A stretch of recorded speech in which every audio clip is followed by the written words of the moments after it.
Things are shifting fast for the Philadelphia Eagles as they prepare for their next big test. What started as a confident build-up to Week 4 has suddenly become a whirlwind of breaking news, injury updates, and key roster moves that could completely reshape how this team looks when they step on the field.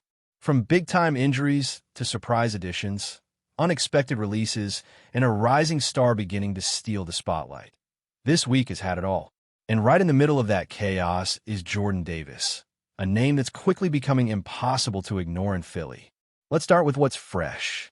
The Eagles just pulled off a wild win over the Rams, and while the headlines immediately focused on the comeback and the team's resilience, the real story might just be the monster in the middle of the defense. Jordan Davis was a game-changer. His blocked field goal, turned touchdown, was the cherry on top, but it's what he did throughout the game that really shows he's stepping into the role the Eagles dreamed about when they drafted him. He was explosive, he was disruptive, and most importantly, he was reliable. From chasing down Matthew Stafford for a sack to stuffing the run on a critical 4th and 1, Davis was everywhere. And he wasn't just big, he was fast, reaching over 18 miles per hour on that return. That's unheard of for a guy his size. That effort, that stamina, that burst, it all points to a player who's not just improving, but exploding into something special. This isn't just a highlight reel moment. It's a breakout season unfolding in real time. Now, while Jordan Davis is trending way up, his defensive tackle partner Jalen Carter is facing a very different kind of spotlight. Carter hasn't been bad by any means. He's still made some powerful plays and shown flashes of the dominance that made him such a high draft pick. But the consistency isn't there right now. There were moments against the Rams where he looked a step slow or just didn't seem fully engaged in the play. And according to the film, those moments are starting to add up. The likely reason? Conditioning. Carter missed most of training camp, nursing a shoulder injury, and sat out week 1 entirely. That's time you just can't replicate in practice. And while the coaches have praised his effort to get back into peak form, it's clear that he's still working through it. The snaps are piling up, and the expectation is that he'll play himself back into shape. But in the meantime, it's been a bit of a mixed bag from someone who's expected to anchor this defense. And it's not just Carter dealing with physical setbacks. Left guard Landon Dickerson, who had knee surgery just over a month ago, clearly isn't right either. His numbers tell the full story. Near the bottom of the league in both pass and run blocking grades. 9 pressures allowed in just a few games. That's not what the Eagles are used to seeing from one of their core linemen. And at this point, you start to wonder if pushing through the pain is helping or hurting the team. But knowing Dickerson's mindset, it's unlikely he's coming off the field unless he physically can't walk. That's the mentality that makes players great, but sometimes it also makes things more difficult for the coaches trying to put together the best 5 on the line. There's some good news on that front, though. Right tackle Lane Johnson looks to be on track to return after missing time with a neck stinger. His status is crucial heading into the matchup with the Buccaneers, who always seem to bring the pressure. Tampa Bay has been a thorn in Philly's side more than once, and Todd Bowles is known for dialing up creative blitzes. Having Johnson back helps stabilize things and give Jalen Hurts a better shot at executing an offense that has already shown flashes of brilliance, but also clear areas that still need serious improvement. Let's talk about that offense for a second. Because while the comeback against the Rams was thrilling, it was far from perfect. The first half looked uninspired. The run game was disjointed, the passing concepts felt flat, and once again, Philly found themselves stuck in neutral. But something changed in the second half. It felt like someone flipped the switch. The tempo increased, the routes opened up, and most importantly, the offense started to attack. That's not a coincidence, and it's led to a lot of speculation. There were even rumors flying around that Jalen Hurts might have been calling his own plays in the second half. That's how different it looked. But head coach Nick Sirianni shut that down quickly, saying offensive coordinator Kevin Patullo was still the one making the calls. But even if Hurts wasn't technically calling the plays, make no mistake, his voice was being heard. Sirianni praised Hurts for his ability to read the field and communicate what he's seeing without even needing to look at the pictures. That's a skill not every quarterback has. And while Patullo held onto the headset, there's no doubt Hurts was pushing for more aggression, more freedom, and more opportunity to make plays. The result?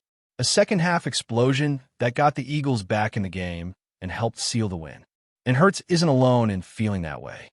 A.J. Brown echoed those thoughts after the game, saying flat out that the offense has been too conservative at times. He wants to see more chances taken, more attacking downfield. And frankly, he's not wrong. The playbook in the first half felt like it was designed to avoid mistakes rather than to create big plays. That's not the identity this team is built for. They've got weapons. They've got an elite offensive line when healthy. And they've got a quarterback who thrives when the game speeds up. So the mindset needs to match that. When Petulo was asked about those comments, his answer didn't do a lot to ease concerns. He insisted that conservative isn't the right word and pointed to some early decisions, like going for it on fourth down, as proof of an aggressive approach. But watching the game, it's hard to buy into that. The flow just wasn't there until adjustments were made. Petulo said the focus this week was on being in attack mode. And to his credit, we saw that in the second half. But the challenge now is starting that way, not waiting until things go wrong. Because as fun as comebacks are, they're not a reliable strategy against good teams. And speaking of tough matchups, the Buccaneers just took a huge hit of their own. Star wide receiver Mike Evans is officially out for the next few weeks with a hamstring injury. That's massive. Evans is not only Tampa Bay's top target, but he's also one of the most consistent receivers in the entire league. His absence completely changes how the Eagles' defense can approach this game.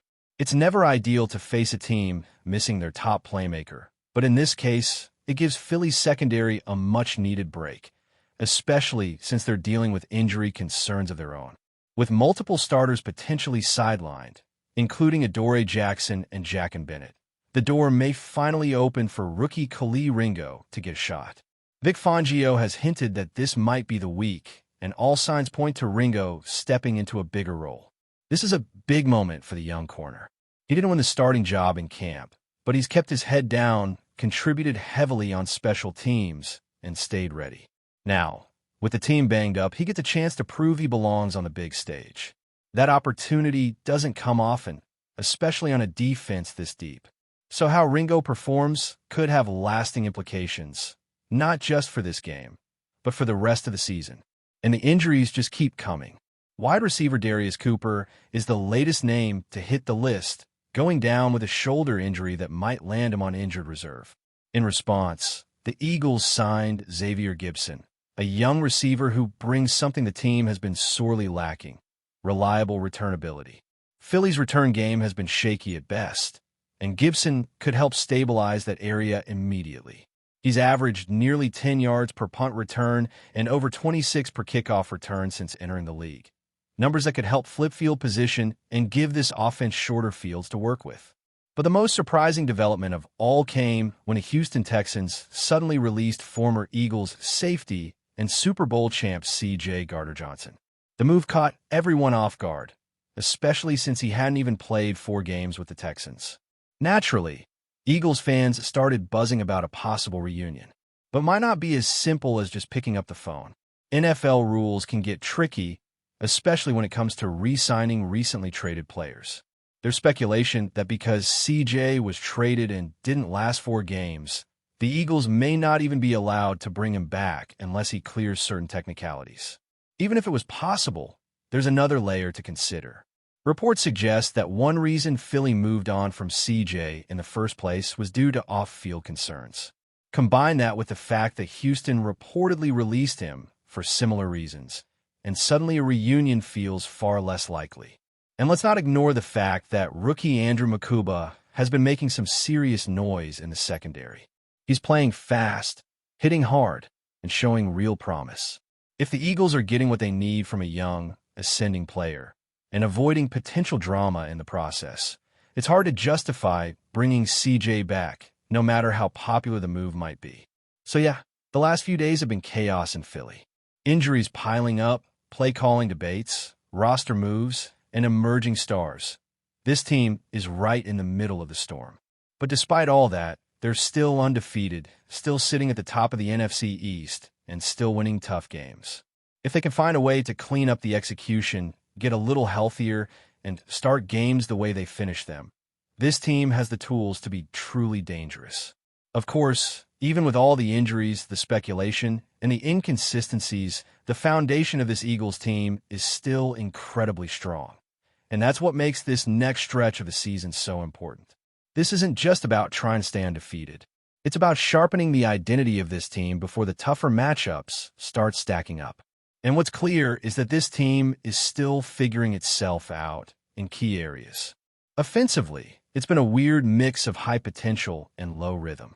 Defensively, moments of dominance are sometimes followed by lapses that raise serious questions. And with the Buccaneers game around the corner, there's not much room left to figure things out on the fly. That brings us right back to the offensive side of the ball. Because while Jalen Hurts is doing everything he can to carry the load and be the leader this team needs, there are still structural issues that have to be fixed if this offense is going to click the way we know it can. The run game, in particular, has been way too inconsistent. For a team built on trench dominance, the fact that run blocking has been one of the weakest links is a pretty big surprise. Whether it's the blocking assignments, the design, or simply players not executing, it's clear that something isn't working the way it's supposed to. Hurts has had to bail this team out far too often with his legs and his improvisation. And while he's capable of doing that, relying on it isn't sustainable. Not in the playoffs, and definitely not against elite defenses. The coaching staff knows it too. That's why there's been such a noticeable shift in tone lately when it comes to how they talk about the offense. Kevin Patullo's comments this week might have sounded like a deflection on the surface, but if you listen closely, he acknowledged that the offense needs to keep evolving. He talked about the importance of being aggressive, of attacking, and of learning from those early drives that stalled. He might not have outright admitted that the play calling was too cautious, but he didn't deny that it has to improve either.